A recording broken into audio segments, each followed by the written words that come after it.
Je reçois Alexandre Peccini pour une pièce qui s'appelle T-Rex, celle qui concerne vraiment la cible des représentants du personnel qui nous concerne aujourd'hui directement, puisque ça parle du burn-out, ça parle de l'open space, ça parle de toutes ces choses que les salariés qui sont représentés par les visiteurs et par ceux qui nous regardent sur Internet connaissent bien.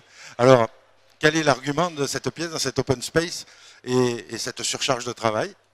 Eh bien, Alexandre, il est trentenaire, il est cadre dans un open space, il travaille dans les back-office d'une banque. Et puis, un matin, lorsqu'il arrive au bureau, son chef n'est plus là. Il doit donc reprendre son poste un petit peu à la volée et mettre en place un nouveau logiciel et devient officieusement le manager de son équipe. Et on lui laisse un mois pour faire ses preuves. Et à partir du moment où il prend ses fonctions, un monstre des cauchemars de son enfance, qui est le Tyrannosaurus Rex, apparaît dans ses nuits et l'empêche de mener à bien cette mission. Voilà. Alors, ce T-Rex, c'est toutes les craintes, tous les interdits, toutes les barrières qu'on peut se mettre.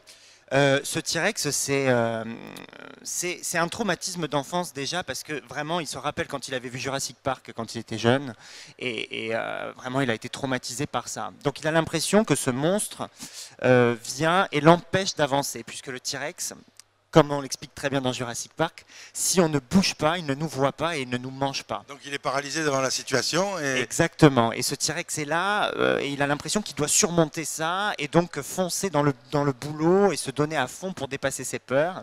Et donc voilà, ensuite il est très vite rattrapé par la pression de la hiérarchie, les enfantillages de ses collègues, les problèmes avec les moyens généraux, tout ce qui est imprimante, climatisation. Oui, tout devient un problème. Tout devient un problème. Il se prend dans une espèce de spirale absurde, un peu infernale, qui le rend complètement fou. Il devient lui-même le T-Rex. Oui, c'est un peu un mélange de l'open space m'a tué et puis de Bon Matin avec Daroussin, mais sur un ton un peu plus léger. Oui, on est sur une comédie assez sombre, c'est une comédie noire.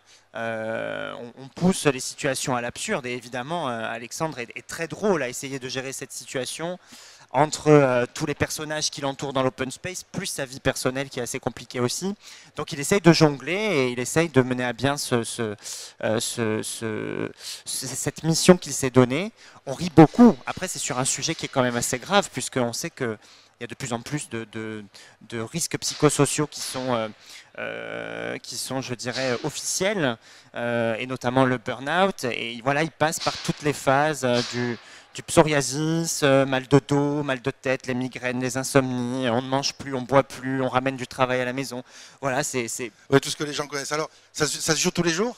Alors, ça se joue le dimanche à 18h30 et à partir du 8 avril, ça se jouera les lundis, mardis et mercredis à 20h au théâtre de la Contrescarpe. Alors, on trouve ça évidemment sur tous les sites pour la billetterie, dont Advango, mais Billets Réduc, Ticketnet, etc., etc. Donc, exactement. On trouve partout. On s'y prend un peu à l'avance parce que si on joue si peu de jours dans la semaine, eh ben, on risque de ne pas avoir de place. Ouais, on a du monde. En fait, on a joué jusqu'au mois de mars et on a eu du succès. Du coup, là, on prolonge, on est super content. On va jusqu'au 20 juin.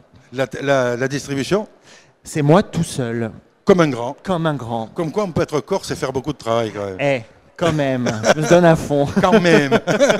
Merci beaucoup d'être venu nous voir, Alexandre. Merci à vous de m'avoir reçu. Et puis à très bientôt. À bientôt, merci. Au revoir. Au revoir.